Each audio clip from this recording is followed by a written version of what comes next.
It's that time again. Which is better? And this time it's going to be a Metallica special. Kill 'Em All or Injustice for All. And I'm going to start right now. So, thanks to Kill 'Em All and the subsequent Show No Mercy by Slayer, which were both released in the same year by the way, they both forged what is now known as thrash metal, which is a fast, aggressive genre, influenced by the new wave of British heavy metal and some punk bands. Lars Ulrich decided to create, alongside James Hetfield, his own band, Metallica.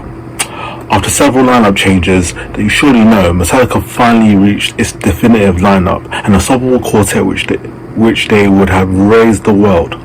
After some demos, they finally released their first album. The album highlights the speed of the songs that we have to remember that at the time there weren't as many bands that play like that.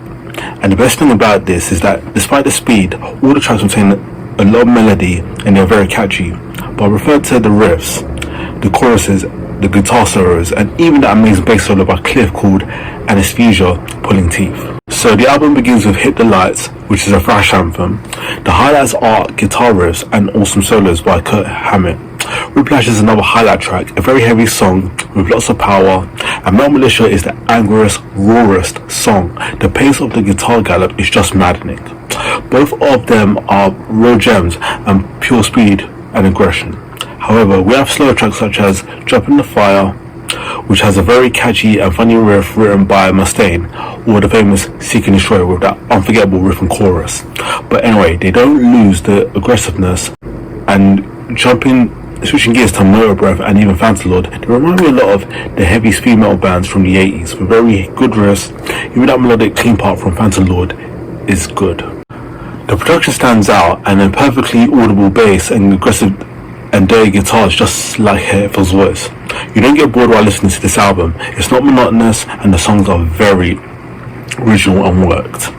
They are made with desire to destroy your ears, and with Hetfield, as Hetfield says, with all our screaming, we're going to rip through your brain, we're going to lethal power, it's causing you sweet pain. I love Kirk Hammett's solos on this record. They're very catchy and fast.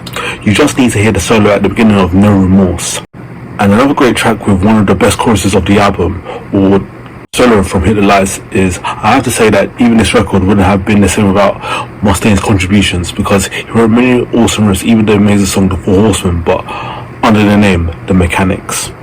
In short, an essential record from Metallica's early days, and I can't really highlight nothing, but I like all of it. It's perfect. It's an album that has become thrash classic and has probably spawned quite a subgenre within metal. So switching gears, we're going to look at Injustice for All, and I'm going to take a little segue here and you're going to see what I mean. I have a feeling sometimes that at certain gigs some attendees feel uncool because they wear certain band t-shirts. Now, one reason for this insecurity could be because of age, but to be honest, you get to a certain point in life where you shouldn't really have any self-conscious hang, but the weight of that accidental Metallica hating pressure within metal circles is immense and just undeniable. Back on track, I can definitely see most of the criticism leveled at this album. Obviously, the biggest beef here was the bass almost being completely faded out.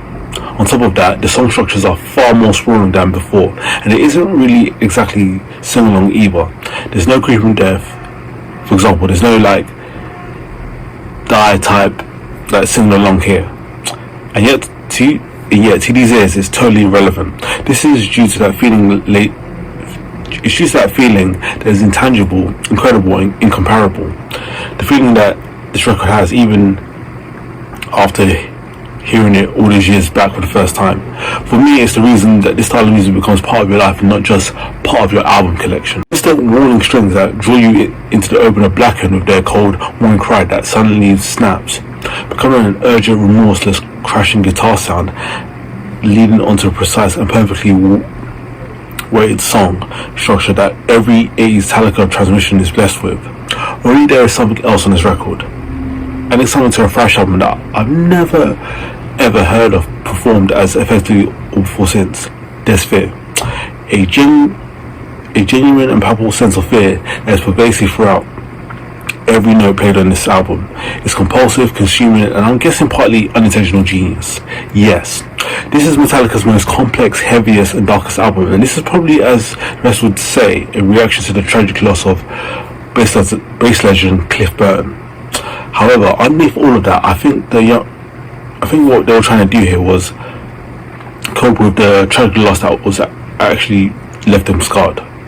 Fear is trusted in every song, every chord, every angular tempo change, but instead of dragging the whole thing down, it just imbues the sound of each vitality. In turn, the vital, powerful sense of fear, which makes the layer upon layer of guitars work. The super complex and song structures sync and make the lack of bass totally inconsequential. It also allows it to trample right over my head and twist and bobs right through and deep inside my heart, just making it one of those standout records. All the usual plus points still stand, of course. One of its Morricone style opening, a hellish cascade of solo distortion, is indeed fucking awesome. The guitar sound is great, and Lars probably puts in his best performance here, feeling loose, not sloppy, and it's arguably the greatest headphone vocal workouts too. So there you have it, guys. Let me know in the comments what album you thought was better. Thanks for watching, and I'll see you next time.